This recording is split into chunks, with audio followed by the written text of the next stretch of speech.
அரிசூடு போட்டு இங்கே கொண்டு வந்தேன் தெரியுமா? எதுக்குன்னு தெரியுதா? தப்ப உணர்ந்தியா? உணர்ந்துட்டியா உணரலையா? தொழில மேலும் மேலும் உன் கூடயே பக்கபலமாக வந்து நான் வருவேன். சரியா? இந்த வாரம் செவ்வாய்க்கிழமை மாகாளி வேஷம் போடக்கூடிய நாராயணன் அண்ணன் நம்ம குலசை முத்தாரம்மன் கோயிலுக்கு வரும்போது அவங்கள பார்க்கறதுக்காக கன்னியாகுமரியிலேருந்து 2 பேர் வந்திருக்கிறாங்க.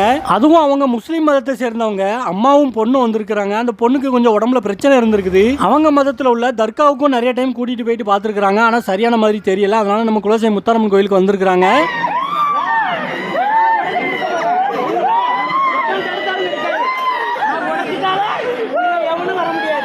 இவங்களும் அந்த பொண்ணை எலுமிச்சப்பழத்தை காலை வச்சு மிதிக்க சொல்லியிருக்கிறாங்க. அது போக ஒரு சில பரிகாரம்லாம் செய்ய சொல்லியிருக்கிறாங்க. சமீபமாக நிறைய முஸ்லீம் மதத்தை சேர்ந்தவங்க நம்ம முத்தாரம்மன் கோயிலுக்கு வர ஆரம்பிச்சிருக்காங்க. அதே மாதிரி இந்த பொண்ணுக்கும் இவங்க சரி பண்ணி அனுப்பி வச்சிருக்காங்க. இன்னொரு வீடியோ போடுறேன் பாருங்க.